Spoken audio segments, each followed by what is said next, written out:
Welcome to ரகோ vlog. இன்றைக்கி வந்து date 21ங்க. என்ன டிசம்பர் வந்தாலே தமிழ்நாட்டுக்காகாதுங்க, ஜனவரி வந்தாலே எங்கள் வீட்டுக்காகாதுங்க. எப்படின்னு கேட்கல, ஜனவரி வந்தாலே எங்கள் வீட்டில் எதனா ஒரு பிரச்சனை வருங்க.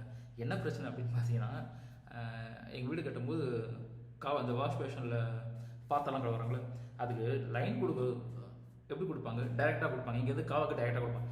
ஆனால் பண்ணவங்க என்ன பண்ணாங்கன்னா, ஒரு பெண்டு இல்லைங்க, 3 பெண்டு போட்டு எடுத்துகிட்டு போய் விட்டுருக்காங்க. அது ஒரே அடுப்பு. ஏன்னா சோப்புலாம் கையெல்லாம் கலவுற அந்த சோப்புலாம் போயிட்டு ஒரே அடைச்சிக்கிட்டு தனியாக போகலை.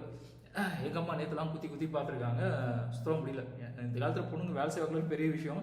பட் எங்கள் அம்மா வந்து நல்லா, ஏன்னா ஆனால் எங்கள் அம்மா வந்து இறங்கி வேலை செய்வாங்க. அந்த மாதிரி வந்து எவ்வளோ ட்ரை பண்ணாங்க, முடியல. அதுக்கப்புறம் ஆளை கூப்பிட்டாங்க. நீங்க உடைக்கும் போது நான் இன்னைக்கே பார்த்தேன் பெண்டு இருக்கிறது.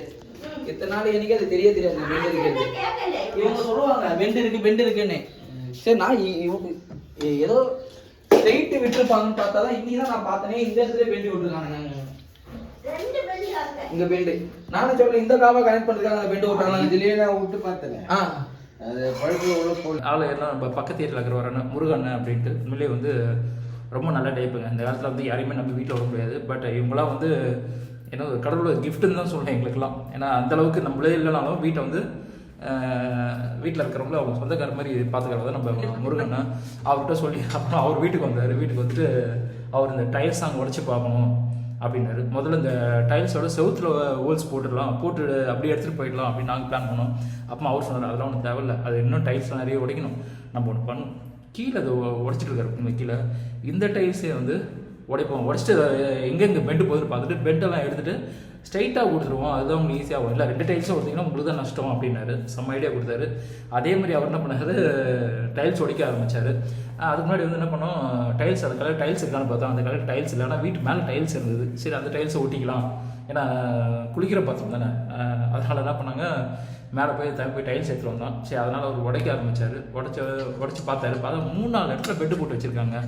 அதெல்லாம் என்ன சொல்கிறது, அவ்வளோ கஷ்டப்பட்டோம். அவரே காமிச்சார் எத்தனை இடத்துல பெட்டு போட்டிருக்காங்க, எவ்வளோ அழுக்கு போரு அப்படின்னாரு. ஒரு பெண்டு போட்டு வச்சுக்கிறாங்களா, இந்த பெண்ட்லேயே தேவை அடிச்சு நிற்குதா. பெண்டு அங்கே ஒரு பெண்டு போட்டுருக்காங்க. எதுக்கு அங்கே பெண்டு போட்டான்னு தெரியல, பெண்ட்லேயே அவ்வளோ அடிச்சிட்டு இருக்கு.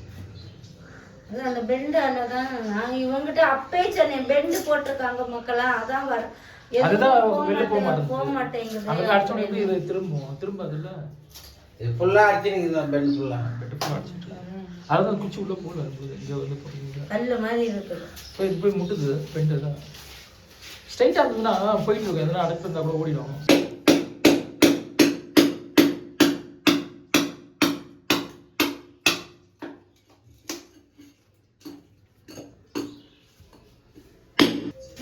இடைஞ்சலா இருக்குல்ல, அந்த பக்கம் நம்ம நோன்ற வேலை இல்லையாப்போ. இப்படி போகுதா பைப்பு, இப்படி போல அப்படி போகுமா, இப்படி போகுதா, அப்படி போகுது இல்ல, இப்படிக்காக வரல, அப்படி இது கல்பனா தெரியும் பாருங்க. அங்க இருந்து இப்படி வந்து இப்படி போகுது. அட பாவியடா, ஒரு பல்ட் லெட்டா லெட் குத்துறாங்களோ அது மாதிரி. அது 2 பல்ட் தானா ஸ்ட்ரைட் போட்டீங்களோ? 2 பெண்டு தான். சரி, 2 பெண்டு கண்டுபிடிச்சிட்டீங்க. 2 பெண்டு வேணுமா, வேணாம் இல்லை? 2 பெண்டு போட்டால் திருப்பி தனியாக அடைக்கும். அது இந்த லாங் பெண்டு வருதுல்ல, லைட்டாக பெண்டு அது வாங்கி போட்டோம்.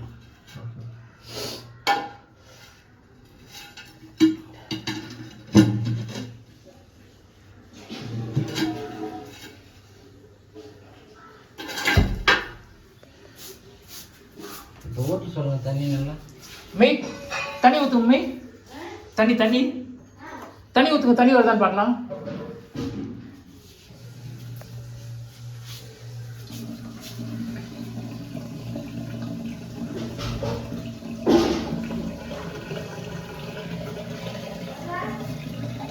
வருது.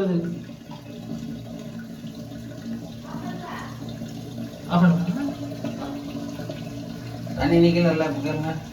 தண்ணி நிக்கல இல்ல, தண்ணி எல்லாம் நிக்குது.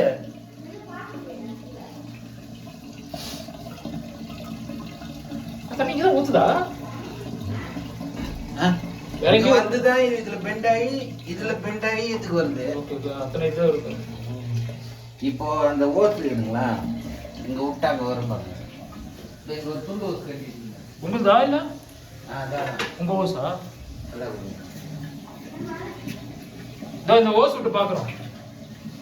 வரியா? இல்ல தண்ணி வருது. நேத்துல வரவே இல்லைல்ல. ஆமா இதுதான் தண்ணி வருது. அவங்க அத்தனை பெண்டு போட்டா எப்படி அந்த இது போகும்? அது பெண்டு ஒரு சைடு. இப்ப நீங்க போடும்போது இந்த குளிக்கிற தண்ணி இந்த பக்கம் வராத கொஞ்சம் பாத்துக்கணும். இந்த பக்கம் அதாவது குளிக்கிற தண்ணி இந்த பக்கம் அந்த பைப்புல ஏறாத அளவுக்கு போட்டுட்டாங்க. ஏற்கனவே இருந்த இடத்துல தான் போகும் தண்ணி. அது போகும். ஆனா அந்த குளிக்கிற தண்ணி அங்கேருந்து இந்த பைப்புல ஏறுதுல்ல, அது அப்படி போடாத. அப்படி ஏறாத இருக்கக்கு சொல்றேன். ஏறாது. இப்ப நம்ம கொஞ்சம் ஹைட்டா தான் தூக்கி போட போறோம். முதல்ல கீழே தாங்க. ஆமா இது கொஞ்சம் தூக்கி போட்டோம்னா அந்த தண்ணி இதுல ஏறாது. நான் சொல்றது உங்களுக்கு புரியுது? புரியுது. ஏறாது.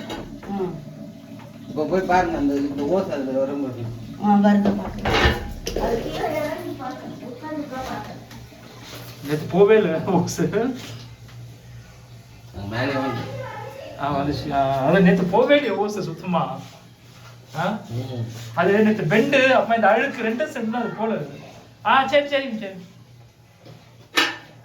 நேத்து அந்த பெண்டும் அழுக்கும் சேர்ந்து ரெண்டும் சேர்ந்ததுதான் உள்ள போல. அழுக்கு ஒரு பக்கம் இல்லாம பெண்டுல தான் திரும்பாது. ஒரு பெண்டா இருந்தா திரும்பும். 2-3 பெண்டு இருந்தா எப்படி திரும்பும்? கரெக்ட். இது கண்டுபிடிக்கிறதே இவ்வளவு நேரம் ஆச்சு.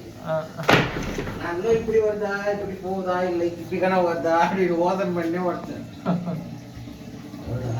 பைப் பாயிண்ட் வந்துட்டு ஜாயிண்ட் போட்டு இது டைல்ஸ் கட் பண்ணி போட்டேன்.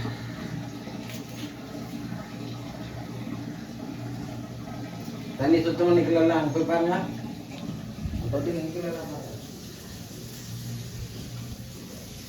க்ளோஸ் பண்ணுங்க தண்ணி. தண்ணி ஒரு நிமிஷம் தண்ணி நிற்கிறான். கை விட்டு பார்ப்போம்.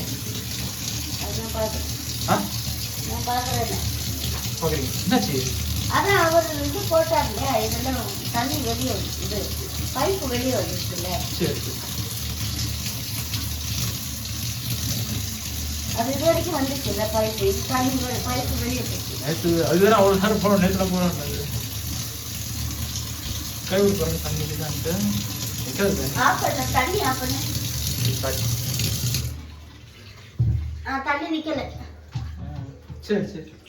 அதுக்கப்புறம் அவர் என்ன பண்ணாரு, அந்த பல்ல வெட்டுறது காமிச்சு நீ போய் கடையில் வாங்கிட்டு வந்துருப்பா அப்படின்னாரு. சரி நான் என்ன பண்ணேன் அப்படின்னு பெண்டு வாங்கிட்டு வந்து சிமெண்ட் வாங்கிக்கோ அப்படின்னாரு.